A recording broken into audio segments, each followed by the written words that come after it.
क्षणम् उमासूतं शोकविनाशकारकम् नमामि विघ्नेश्वरपादपङ्कजम्।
तुम्हारे अंदर ही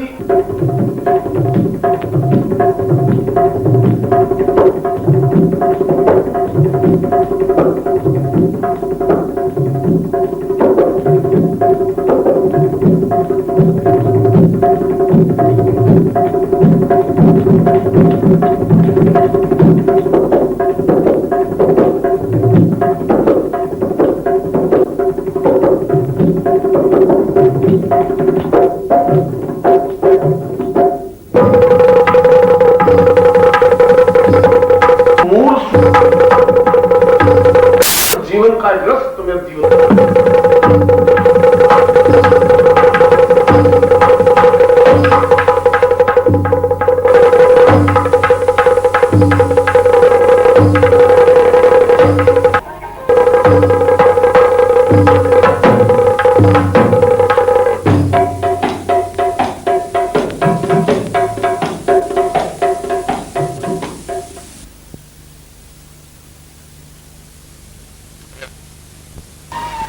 कुंडलिनी और नाद ब्रह्म पर अपने विचार स्पष्ट करूं और कुंडलिनी पर अभी तक जो कुछ विचार हुआ है, जो कुछ धारणाएं बनी हैं, जो कुछ आत्ममंथन बना है, वह तब तक पूर्णता प्राप्त नहीं कर पाता जब तक कि खुद अनुभव शुद्ध व्यक्त नहीं हो पाता। और मैं अपना प्रवचन कुल कुंडलिनी के ध्यान के साथ प्रारंभ कर रहा हूं, क्योंकि कुंडलिनी अपने आप में एक महाशक्ति है, एक चेतना है, शरीर के समस्त अणुओं को जागृत करने का एक प्रयत्न है, रोम रोम में एक विद्युत स्फुलिंग भर देने की शक्ति है। इसलिए मैं सबसे पहले उन श्लोकों के साथ अपने प्रवचन को प्रारंभ कर रहा हूं जिसको कुल कुंडलिनी ध्यान कहा गया है। पूर्वे सतां वै परिपूर्ण सिंधुं ज्ञानेव रूपं मतरं मतैव दीर्घोवतां पूर्वमदैव रूपम् कुंडलिनीं वै सहितं प्रणम्यम्। मेरा जीवन जड़ है, मेरा जीवन चेतनाहीन है, मेरे जो कुछ प्रकार की स्फुलिंग नहीं है, मेरे जीवन में किसी प्रकार की चेतना नहीं है, एक प्रकार से पत्थर के ढोंके की तरह है। और मैं हे कुंडलिनी तुम्हें अपने शरीर में समाहित करना चाहता हूँ, अपने शरीर में प्रवेश देना चाहता हूँ, अपने सारे अणुओं में तुम्हें आत्मसात करना चाहता हूं, जिससे कि मैं जीवंत हो सकूं, जिससे कि मैं प्रतिष्ठित हो सकूं, जिससे कि मेरा रोम रोम जागृत हो सके, जिससे कि मैं आगे की ओर अग्रसर हो सकूं। इस ध्यान में कई बातें स्पष्ट हो सकी। पहली बात तो यह कि कुंडलिनी एक ऐसी शक्ति है जो कि मनुष्य जीवन के अनंत पथ की एक सहगामिनी यात्री है। इसमें कोई दो राय नहीं, मनुष्य जन्म लेता है और निरंतर गतिशील होता हुआ मृत्यु की ओर अग्रसर होता है, मगर मृत्यु की ओर अग्रसर होना उसका अधःपतन है, गिरना है, समाप्त होना है। और जीवन की पूर्णता की ओर अग्रसर होना जीवन की श्रेष्ठता है, पवित्रता है, दिव्यता है। मगर ये किस प्रकार से संभव हो, यह कैसे संभव हो सकता है? उसके लिए इस ध्यान में जहां कुंडलिनी शक्ति को अपने शरीर में समाहित होने के लिए प्रार्थना की गई है, वहां पर भी वह साधक यह भी स्पष्ट करता है कि आपकी शक्ति, इस कुंडलिनी शक्ति केवल गुरु के माध्यम से ही प्राप्त हो सकती है, क्योंकि गुरु ही शक्ति है, गुरु ही कुंडलिनी है, गुरु का ध्यान ही कुंडलिनी का ध्यान है, गुरु की धारणा ही कुंडलिनी का धारणा है, गुरु को स्थापित करना है, कुंडलिनी को स्थापित करना है। मगर क्या हम कुंडलिनी को समझ पा सके हैं? क्या हम कुंडलिनी की क्रियात्मक पक्ष समझ सके हैं? आज तक जो कुछ चेतना विवेचना की है, आज तक कुंडलिनी के बारे में जिन्होंने जो कुछ कहा है, मैं ऐसा सोचता हूं कि शायद उन्होंने अच्छी तरह से कुंडलिनी को समझा नहीं। अधिकांश लोगों ने कुंडलिनी को देखा ही नहीं, अनुभव ही नहीं किया। उन्होंने केवल सुनी सुनाई बातों पर पोथे लिख दिए, उन्होंने उसको अनुभव नहीं किया, परखा नहीं, अपने शरीर में समाहित नहीं किया, उस शक्ति की तेजस्विता को अनुभव नहीं किया। और इसलिए अनुभव नहीं किया कि कुंडलिनी शक्ति अपने आप में एक तीव्रतम शक्ति है, एक विस्फोट है। विस्फोट ऐसा कि मर्त शरीर को पूर्णता की ओर उछाल देने की क्रिया, यह उछाल देने की क्रिया सामान्य क्रिया नहीं होती, जब ठीक अणुबम की तरह होती है, जो एक क्षण में वह अणुबम फट करके प्रलय मचा देता है, तूफान ला देता है, अपने जीवन को एक चेतनायुक्त बना देता है। और यह शरीर एक हाड़ मांस का, मिट्टी का लौंदा है। यह शरीर अपने आप में चेतनाहीन है, प्राण तो है, यह शरीर गतिशील तो है, यह शरीर उम्र के साथ साथ आगे तो बढ़ रहा है, मगर इसमें किसी प्रकार की चेतना नहीं है, प्राण नहीं है, स्पंदन नहीं है। इस शरीर में कोई स्फुरण नहीं है, इस शरीर में किसी प्रकार की शक्ति नहीं है। यह केवल एक और संतान पैदा कर सकती है, यह केवल सुख दुख का अनुभव कर सकती है, यह हर्ष कर सकती है, रो सकती है, मगर ऊर्ध्वमुखी नहीं बन सकती, ऊंचाई की ओर अग्रसर नहीं हो सकती, उस ब्रह्म से साक्षात्कार नहीं कर सकती। और जब तक वह व्यक्ति उस ब्रह्म से साक्षात्कार नहीं कर लेता, तब तक जीवन का अर्थ ही कुछ नहीं है, जीवन का कुछ मूल्य ही नहीं है, जीवन का कुछ महत्व ही नहीं है। और मैं स्पष्ट शब्दों में कहूं तो ये जन्म लेना अपने आप में कोई अनहोनी घटना नहीं है। जन्म तो एक सामान्य साधारण क्रिया है, एक स्त्री पुरुष का संगम स्थल है। इसलिए जन्म लेना कोई विस्फोटक क्रिया नहीं है। उम्र के साथ बढ़ना भी कोई विस्फोटक स्थिति नहीं है, कोई चेतना युक्त स्थिति नहीं है। चेतना युक्त स्थिति यह है कि हम अपने जीवन को पूर्णतः अग्निस्फुलिंग बना दें, अंगारे की तरह बना दें। इसलिए बना दें कि शरीर में मल मूत्र, छल झूठ कपट असत्य व्यभिचार के अलावा कुछ है ही नहीं। हम केवल एक सामान्य मनुष्य बनकर के रह गए। हम केवल एक दूसरे प्रकार के मनुष्य को पैदा करने की योग्यता के अलावा हमारे पास कोई योग्यता नहीं है। हम इस बात का विज्ञान नहीं, हम किस क्षण में जी रहे हैं। हम इस बात का विज्ञान नहीं है कि काल क्या है। हम इस बात का विज्ञान नहीं है कि हम इससे पहले कहां जन्म ले चुके हैं, हमारा पूर्व जीवन क्या है, हम किस प्रकार के जीवन को जी चुके हैं। और हमें यह भी ज्ञात नहीं कि कल क्या होगा, एक क्षण के बाद क्या होगा।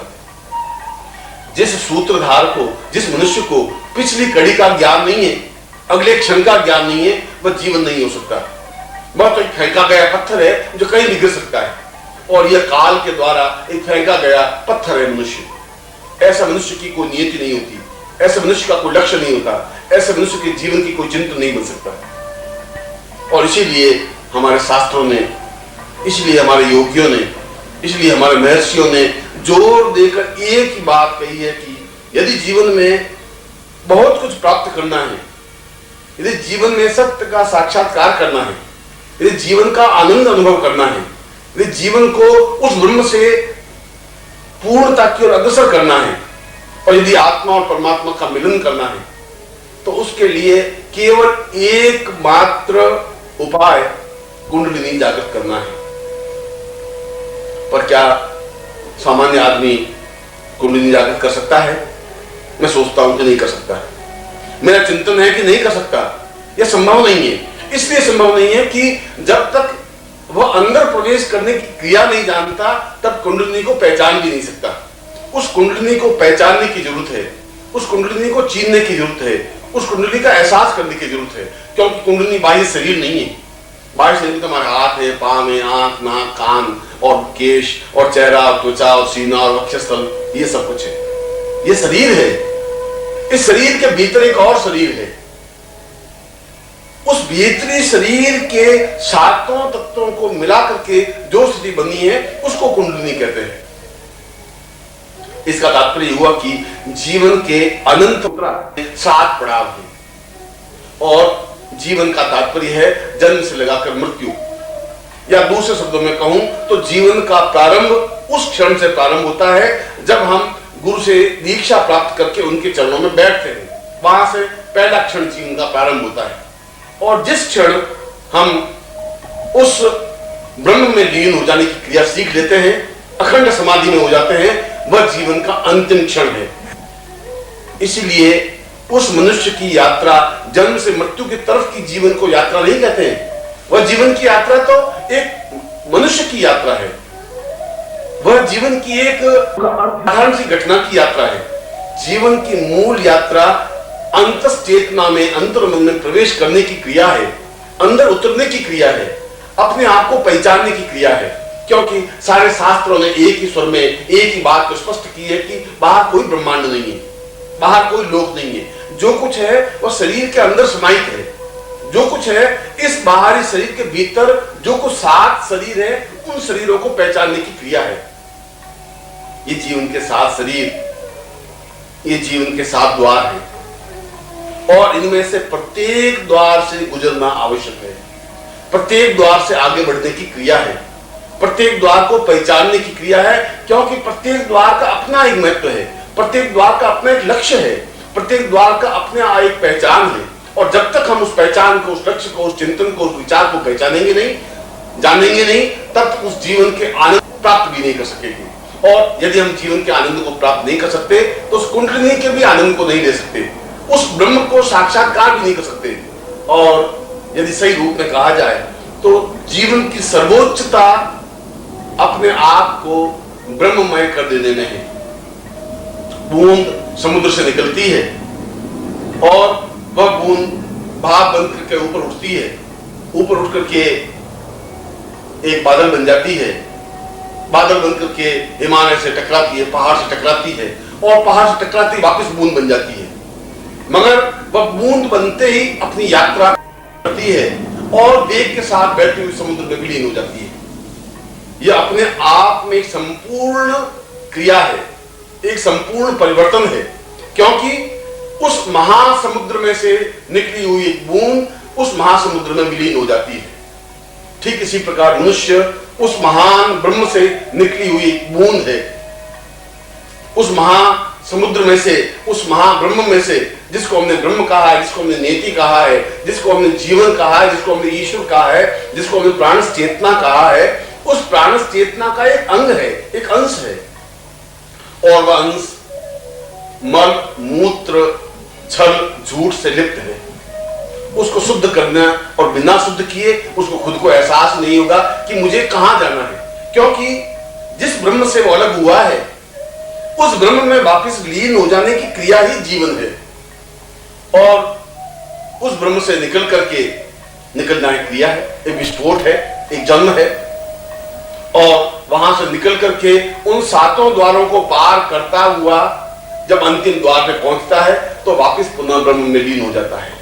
जिस प्रकार से नदी बहुत तेजी के साथ बहती हुई, बहुत तेजी के साथ पछाड़ खाती हुई, बहुत तेजी के साथ पेड़ों को उखाड़ती हुई, गांवों को बहाती हुई जब समुद्र में विलीन हो जाती है तो असीम आनंद की अनुभूति हो जाती है, असीम शांति से एहसास होने लग जाती है। क्योंकि वह सब कुछ प्राप्त कर लेती है जो कुछ की इच्छा होती है, लालसा होती है, अभिप्सित होता है। और मनुष्य भी इसीलिए परेशान और दुखी है, मनुष्य भी इसीलिए व्याकुल और व्यथित है, इसलिए कि ब्रह्म से निकला हुआ तो है मगर उसको यह ज्ञान नहीं है कि मैं कहां से निकला हूं।